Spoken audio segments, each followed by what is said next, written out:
Hello and welcome to the Sprouted Dreams podcast. I'm Abigail, your fairy godmother, helping you to get a little bit of last year into this spring's fairy gardens. Now is the time to try to get cuttings, if you have not already done so, with some of your trees and hardwood bushes. Now, if you live in some of the southern areas that are finished with all danger of frost and your hardwood bushes and trees have already become very swollen with new growth or have already leafed out, I'm afraid that you'll have to save this episode for next winter when all of them are still asleep or in a winter state. Because if they already have their spring growth, they're going to put their effort into making new leaves and not into roots. However, if you are like most of the rest of the world right now, at least in the northern hemisphere, most of the plants have not yet leafed out. So, for many roses and honeysuckle and lilac, ficus, cottonwood, poplar, willow, all can be reproduced at this time of year by taking cuttings. Find a stem of these plants that is smaller than a pencil, but bigger than a coffee straw or a coffee stirrer. About 2 to 3 millimeters in diameter would be ideal. Take many cuttings, because even if you take 10 cuttings, perhaps 3 or 4 may survive, and then out of those, by the time you get good root growth and then place them into soil, another 50% may fail. So be sure to take plenty of cuttings so that you may get a few that actually survive to their own specimen, growing healthy on their own. When you make your cut, make sure that you have plenty of room, because you're going to cut it with 2 to 3 growth areas that would be springing new leaves from them, and those are going to go on the top, and then you want 2 or 3 that are below the water level and then later the soil level, so that those can grow roots.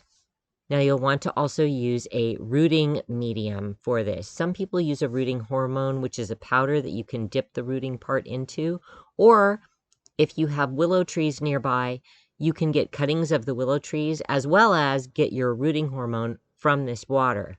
If you soak your willow tree cuttings in water for about a week to 10 days, that water then becomes a rooting hormone for other specimens. That's a free way that you can get your own, or you can go ahead and purchase some at your garden supply. Use the rooting compound on the part of the cutting that you're going to put into water. And then you're going to keep this in water for as long as it takes for roots to form. They should start in about 2 to 3 weeks to form roots. You want to give them a bright window to sit in, or some type of diffused light. Once the roots have started to form, you can let them stay in the water until the roots are more than an inch long. Keep the water clean. If you start to notice algae or some sort of root deterioration, you will want to be sure to change the water and keep it fresh and clean. I always leave my water out for about 24 hours in the sun prior to putting it into my cuttings, because this removes any chlorine that might be in the water if you are using tap water. If you are using well water or spring water, you'll be fine. Once the roots have formed, you are ready to put your cutting into soil. You want to have moist soil, but not soaking wet, with good aeration, which means it's very loose and there's lots of air in the soil. And you want to give your plant some added heat, whether you put it in a warmer place or add a little heating pad underneath it for a few hours, or if you want to just go ahead and try putting it outside for a few hours. Sometimes if you put these cuttings right out into the outdoors, it will be too much of a shock and they'll die. So keep this in mind. This is called the hardening off phase, and you want to be sure that they acclimate to the soil as well as warmer temperatures as easily as they can. So you might want to coddle them a little bit during this time and see if you can safely make this transition from water to soil. But like I said, some of them simply won't make it. So accept your losses and keep the ones that do their best. Once they have made it into soil, you have achieved your result. You get a beautiful new plant from a cutting.